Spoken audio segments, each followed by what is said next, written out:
को किसने लक्ष्य आकांक्षाओं की घोषणा पत्र कहा? धार्मिक उद्देश्य बताया।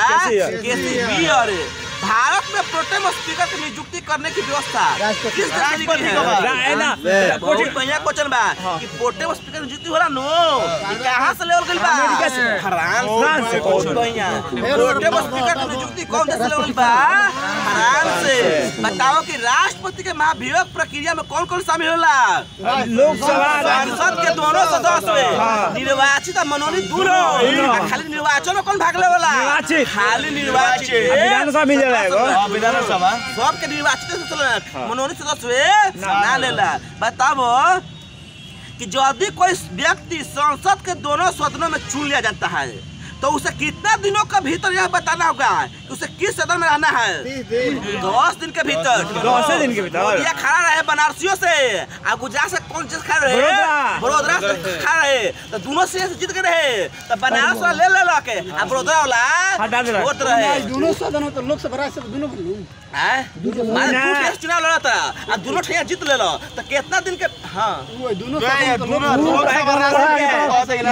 सदन से लोकसभा दोनों सदन निर्वाचित हो गिलो तो 10 दिन के अंदर कहे के पड़ी कि ना हम लोकसभा में रहम विधानसभा तो एक के बा तब 2 दिन से खड़ा काहे कोई जब त्यागन के बाद जो काला कर लो एक जगह होला ना होला मोदिया बोला ना बनारस टूट खा ले वोट जीत के रहे बनारस ले ला के उड़ा छोड़ दे।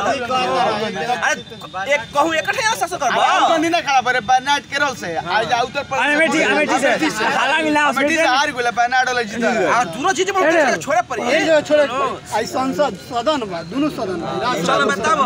अच्छा संसद कहिए तो 10 दिन के अंदर छोड़े पड़ी छोड़ दी तो चुनाव होई नु। हां चुनाव होई और जेकर जीत गई पार्टी ऊपर के जिता दो जला ताकि फिर बाद में अब का करबो। बताओ कि पहली पंचवर्षीय योजना का मुख्य उद्देश्य भारत में कृषि की स्थिति में सुधार करना था। यह कब शुरू हुआ? 1951 में। बहुत बढ़िया। बताओ कि राष्ट्रपति किसी मामले में सर्वोच्च न्यायालय से सलाह ले सकता है।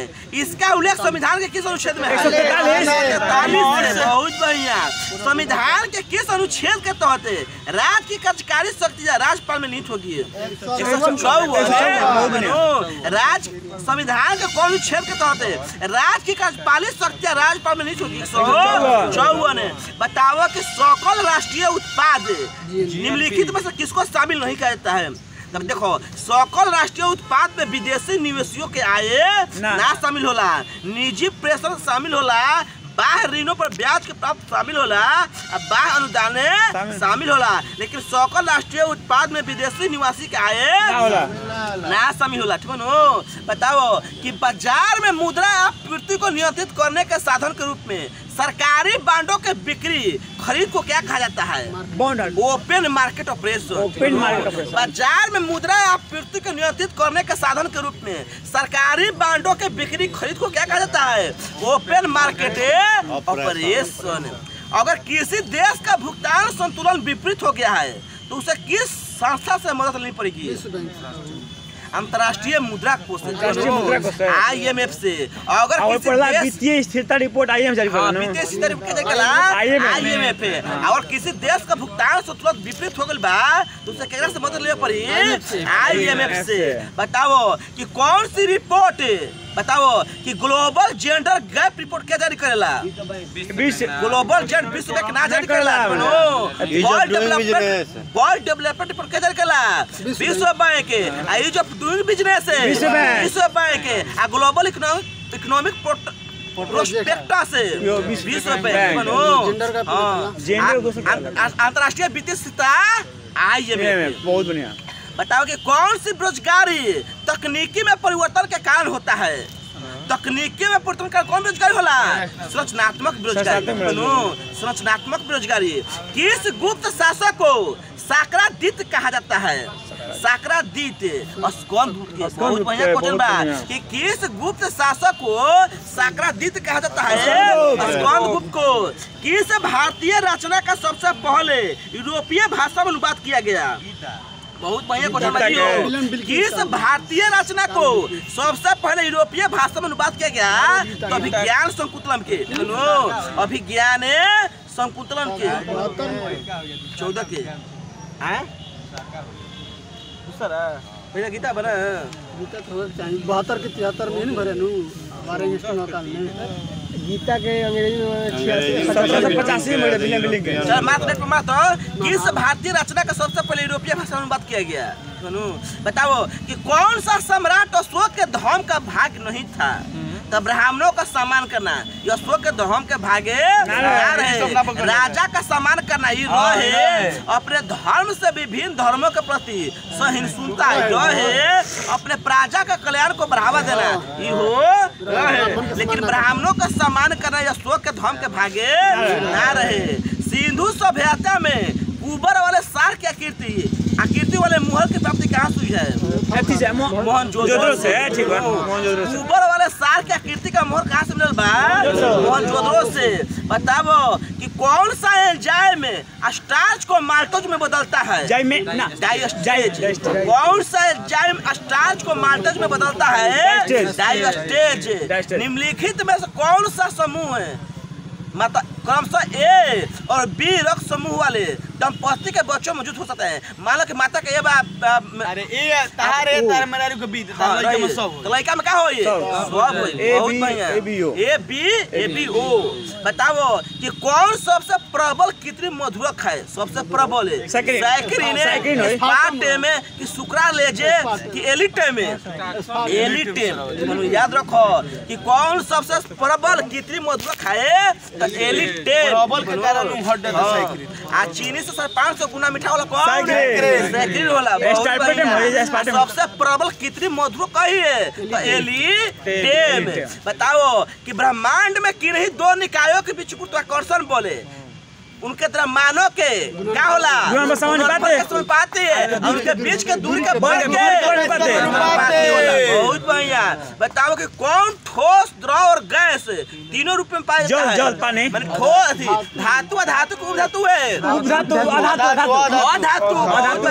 धातु ठोस द्रव और गैस बताओ कि कौन सा एक रेडियो एक्टिव तत्व नहीं है प्लूटोनियम यूरेनियम थोरियम टाइटेनियम टाइटियम नहीं है टाइटियम क्या सुना हाइड्रोजन रासायनिक लेकिन ये रेडियो सक्रिय है बहुत बा हाइड्रोजन रेडियो सक्रिय तत्व बा 20 नंबर 20 नंबर दरमान के जो बना रहले यार चलो बताओ टाइटियम में माइटोकॉन्ड्रिया के किस भाग में एटीपी संश्लेषणकारी रासायनिक अभिक्रिया होती है आंतरिक झिल्ली में माइटोकॉन्ड्रिया के किस भाग में एटीपी संश्लेषणकारी रासायनिक अभिक्रिया होती है आंतरिक झिल्ली में बताओ कि विभेजोत्की कोशिकाओं का विशिष्ट अस्थायी उत्कोण में रूपांतरण किस प्रक्रिया के द्वारा होता है कोशिका विभेदन के द्वारा विभेजोत्की कोशिकाओं का विशिष्ट अस्थायी उत्कोण में रूपांतरण किस प्रक्रिया के द्वारा होता है तो कोशिका विभेदन के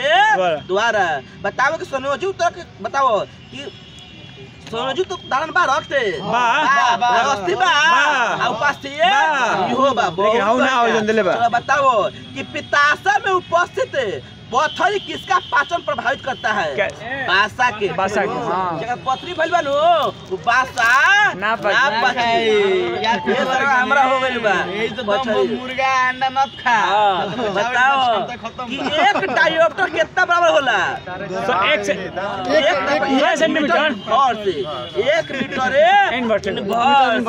बताओ कि किसमें जो निम्नलिखित में से किसमें जंतुओं के वर्ग नहीं है जंतु केकरा में ना रहेला तो निमोटेटा आ जिम्नोस्पर्म में जंतु जिम्नोस्पर्म कहां से ना रहेला जिम्नोस्पर्म तो पौधा का भाग बा नो निमोटोटा केकरा कहल जाला सेंटेटा कहल जाला निमोटोटा ठीक नो एकरा में जंतु के वर्ग ना रहे बा ठीक नो सब पौधा कहनु निमोटोटा पौधा का भाग जंतु के बा नो जिम्नोस्पर्म पौधा का भाग बा बताओ कि किसी वस्तु का द्रव्यमान किसका माप है जरूरत के जरूरत के किस मिश्र धातु में जास्ता नहीं पाया जाता है बताओ कि ब्रांच में जास्ता पाओ जला ना पीतल के कभी धातु बा तांबा जास्ता आ जर्मन सिल्वर के बा नेताजी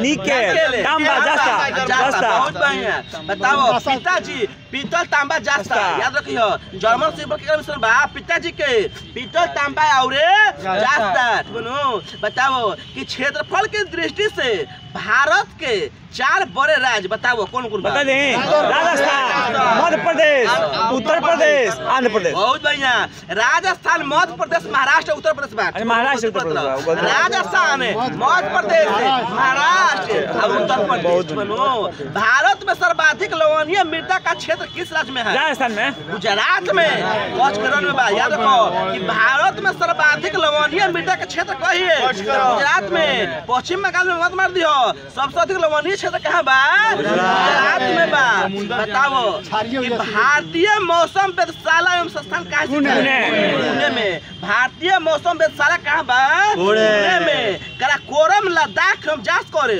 कौन हिमालय का भाग है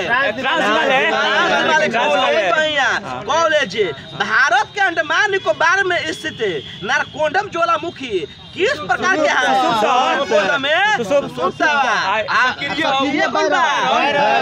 कॉलेज क्या बतला बताओ कि बैरन जो बा सक्रिय बा वो अंडमान निकोबार के कौन भाग में बा उत्तरी पूर्व कॉलेज क्या बतला कॉलेज बा ट्रांस वाले में काराकोरम में लद्दाख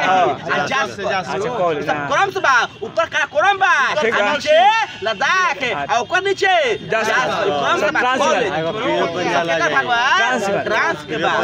बताओ कि समुद्री व्यापार हेतु काटज पद्धति लागू की गई थी किसने लागू किया था समुद्री व्यापार के लिए काटज पद्धति क्या लागू कर रहे पुर्तगाली समुद्री व्यापार से काटज पद्धति क्या लागू कर रहे पुर्तगाली किस पेशवा ने अंग्रेजों से बेसिन की संधि की थी बाजीराव द्वितीय किस पेशवा ने अंग्रेजों से बेसिन की संधि किया था बाजीराव द्वितीय बम्बई में रेतवारी बंदोबस्त को किसने लागू किया था देखो अलग अलग बात सब एलिफिस्टन बा बम्बई देखो पहले कही रेतवारी व्यवस्था के लागू किले रहे कर्नल रीड पहले रेतवारी व्यवस्था कही तो कर्नल रीड और बीए कही कि बम्बई में के लागू किले रहे एलिफिस्टन ठीक बनो बम्बई में कही तो एलिफिस्टन देखो देखो कही का कही देखो कही नो कि कही नो देखो बारामहल जिला में पहली बार क्या लगले रहे तो कर्नल लीड याद रखियो कि बारामहल जिला में पहली बार कही कर्नल लीड लगले रहे 1792 में और ये कही कि मद्रास में क्या लगले रहे तो मद्रास में कब लग रहे 1820 में और जब ये कही कि बम्बई में कब लग रहे तो 1825 में आ के लगले रहे तो के कली फेस्टन बनो बम्बई में के लगले रहे एलिफिस्टन बनो याद यो भैया क्वेश्चन बा कि बम्बई में तुम्हारी बंदोबस्त के लगले रहे एलिफिस्टन 1825 में बहुत बढ़िया चलो बताओ कि यह राष्ट्रीय विद्रोह था सिपाही विद्रोह ये कहले रहे 1857 की क्रांति के बाद कहाँ आयोजित दरबार में लॉर्ड कैनिंग ने महारानी विक्टोरिया की घोषणा को पढ़ा था